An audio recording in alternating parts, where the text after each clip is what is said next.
Vision 2047 Viksit Bharat లక్ష్యాల సాధన దిశగా ముందుకు వెళ్తూ ఉంది. ఈ మధ్యనే మనం 11వ అంతర్జాతీయ యోగా దినోత్సవం సందర్భంగా గౌరవ ముఖ్యమంత్రి శ్రీ నారా చంద్రబాబు నాయుడు గారి నేతృత్వంలో ఎన్డీఏ కూటమి ప్రభుత్వం విశాఖపట్నంలోని బీచ్ రోడ్లో 3 లక్షల పైచిలుకుతో మందితో నిర్వహించిన యోగాంధ్ర కార్యక్రమం ప్రపంచ రికార్డు సృష్టించింది. అలాగే రాష్ట్ర ప్రభుత్వ పథకాల్లో నేను చాలా సందర్భాలు అడిగేవాడిని ముఖ్యమంత్రి గారిని. ఎలక్షన్ సమయంలో మనం ఈ సూపర్ 6 ఇలాంటివన్నీ ఎలా చేయగలం ఏంటని మాట్లాడితే ఆయన ఎప్పుడు కూడా అనేది ఏంటంటే డెవలప్మెంట్తో పాటు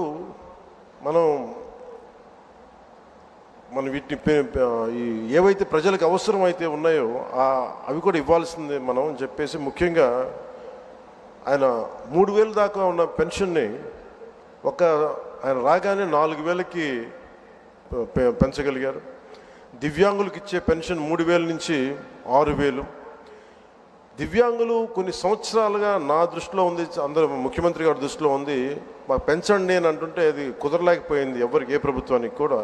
కానీ ముఖ్యమంత్రి గారి నాయకత్వంలో ఆయన ఫినాన్షియల్ మేనేజ్మెంట్ అద్భుతం కాబట్టి 3,000 నుంచి 6,000కి పెంచారు. అలాగే ఈ సామాజిక పెన్షన్స్ చాలా అవసరం ఇవన్నీ చెప్పి వీటి కోసం 1,939 కోట్లు గత ప్రభుత్వం వెచ్చిస్తే కూటమి ప్రభుత్వం 2,717 కోట్లు ఖర్చు చేస్తూ 63 లక్షల మందికి ఇది చేయూతనిస్తాం. ఆకలితోటి ఏదైనా బయటికి వెళ్ళి తిందాం తక్కువ ధరతో అనే అన్నా క్యాంటీన్ని మూసేసిన ప్రభుత్వాన్ని తిరిగి కూటమి ప్రభుత్వం రాగానే పునరుద్ధరించింది. 204 అన్నా క్యాంటీన్లు తిరిగి ప్రారంభించి సగటున రోజుకి 3 లక్షల మంది ఆకలి తీరుస్తాం.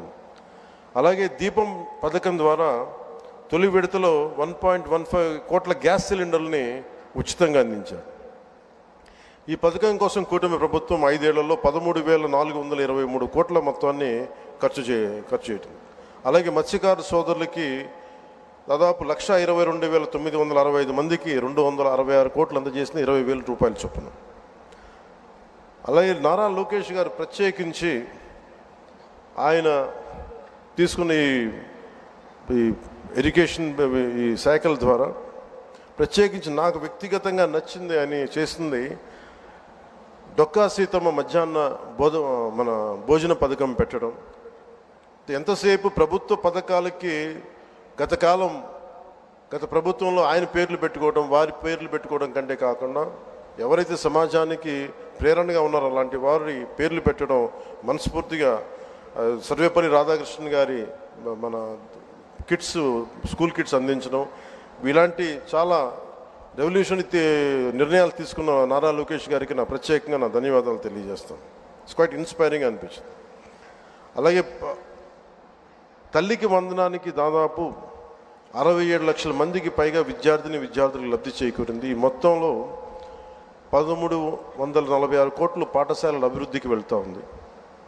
10,000 చొప్పున 10,091 కోట్లు ఖర్చు చేస్తున్న ఈ పథకం 67 లక్షల మందికి పైగా లబ్ధి. గత ప్రభుత్వం జాబ్ క్యాలెండర్ పేరిట మీద యువతని సరిగ్గా వదిలేసింది.